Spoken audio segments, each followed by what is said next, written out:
মা বাবাকে বলার পর তারা এক কথায় রাজি হয়ে যায়, আমাকে বিয়ে দিয়ে দিবে। তারপর ওই ছেলে তার একটা দূর সম্পর্কের মামা আর একটা বন্ধুকে নিয়ে 1 সপ্তাহ পর আমাদের বাড়িতে আসে। যেদিন আসে সেদিনই আমাদের বাসায় কাজে এনে আমার কাবিন পড়ানো হয়। সেদিন রাতটা আমরা আমাদের বাবার বাড়িতে থাকি। তার পরের দিন সকাল সকাল সে আমাকে নিয়ে ঢাকার উদ্দেশ্যে রওনা দেয়। সঙ্গে তার সেই দূর সম্পর্কের মামাও ছিল। তারপর আমাকে নিয়ে আসে সাভার হেমায়েতপুরে, ওখানেই তারা থাকতো। যে দেখি 2 রুমের একটা বাসা, একটাতে তার সেই দূর সম্পর্কের মামা থাকে, আরেকটাতে সে থাকে।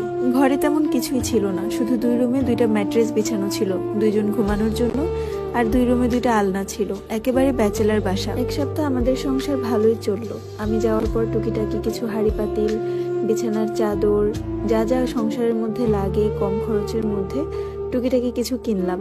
তারপর ওকে বললাম যে আমার জন্য একটা চাকরির ব্যবস্থা করো, আমরা 2 জন মিলে চাকরি করলে সংসারটা গুছাতে পারবো।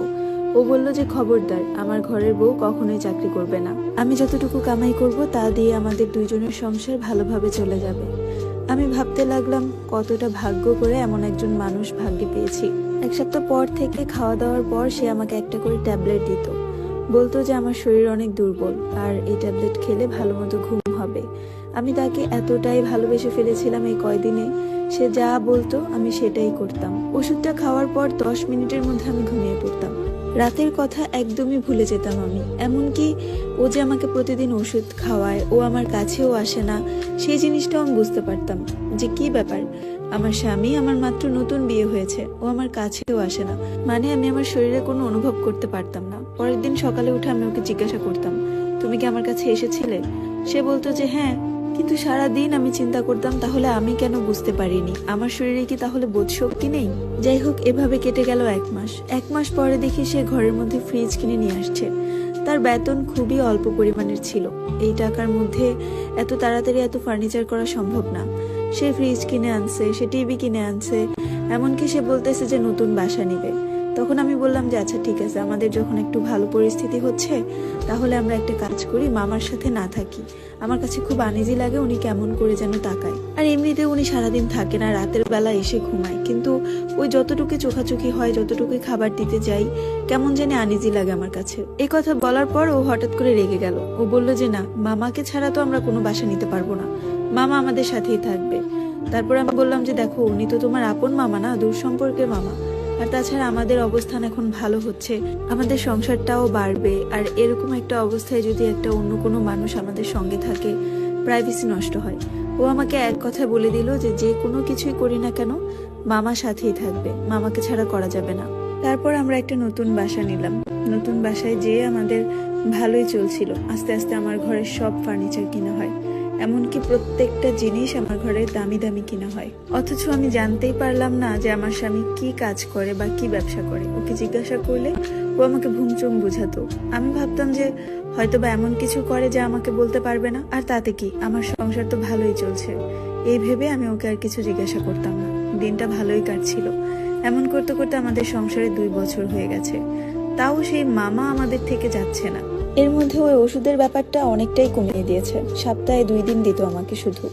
আমিও খেতাম, কারণ ওর কাছে আমি ভালোই ছিলাম। যখন যা প্রয়োজন সবকিছুই পেতাম, কাপড় চোপড় থেকে নিয়ে ওর কেয়ারিং সবকিছুই ছিল। এর মধ্যে আমার বাবা মাও এসে 1 সপ্তাহ করে করে আমাদের বাড়িতে বেরিয়ে গেছে 2 বছরে 2 বার। ওরা আসলে ওদেরকে কাপড় চোপড় সবকিছুই আমার স্বামী দিত।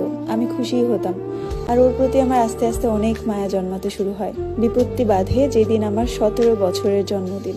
ও হঠাৎ করে আমার জন্য একটা সারপ্রাইজ প্ল্যান করে। সেদিন ও আমাকে সারপ্রাইজ দেওয়ার জন্য একটা কেক, একটা ফ্লাওয়ার বুকে, এগুলো দিয়ে আমাকে সারপ্রাইজ দেয়। আমার জন্য লাল কালারের একটা শাড়ি কিনে জর্জেটের, ওই শাড়িটা পরে আসতে বলে আমাকে ওদের সামনে। আর এই দিক দিয়ে ওর মামা বাসায় মদ নিয়ে ঢুকে। এটা নিয়ে আমি ওর সাথে একটু রাগারাগি করি। পরে মনে হলো যে থাক, ছেলে মানুষ একটু চিল করবে, আমি না হয় গেট লাগিয়ে যে ঘুমিয়ে থাকবো। সেই দিন খাওয়া দাওয়ার পরে ও আমাকে বলছিল যে ওষুধ খেতে। আমি ওকে বললাম যে না, আমি আজকে খাবো না। ও আমাকে বললো যে খেয়ে নাও, তোমার ভালো লাগবে।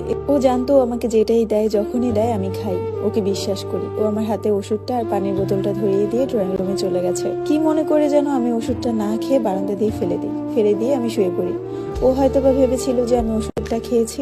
দরজাটা কোনো রকমে ভিড়িয়ে আমি ঘুমিয়ে পড়ি, আর ওরা ড্রয়িং রুমে বসে ড্রিঙ্কস করছিল। হঠাৎ করে দরজা লাগানোর সাউন্ড পাই। আমি ভেবেছিলাম হয়তো বা আমার স্বামী রুমে ঢুকেছে। তো আমি চোখ বন্ধ করেই ছিলাম। পিছন থেকে এসে যখন আমাকে জড়িয়ে ধরে তখন আমি বুঝতে পারি যে না, এটা আমার স্বামী না। পিছন ঘুরে দেখি যে ওর সেই দূর সম্পর্কের মামা। এক চিৎকার দিয়ে বাড়ি মাথায় উঠিয়ে ফেলি আর লাথি মেরে তাকে আমি বিছানা থেকে ফেলে দিই। সে মাতাল অবস্থায় আমার সাথে মাতলামি করছিল, কিন্তু আমি জোরে জোরে চিৎকার দিয়ে আমার স্বামীকে ডাকছিলাম। মায়া নামের একটি মেয়ের জীবনের গল্প পড়ে শোনাচ্ছি। জীবন কোথা থেকে কোথায় নিয়ে যায়, তাই না? এই স্টোরিটি ভালো লাগলে অবশ্যই শেয়ার করে দিবেন এবং চতুর্থ পর্ব পাওয়ার জন্য ফলো দিয়ে পাশে থাকবেন। আল্লাহ হাফেজ।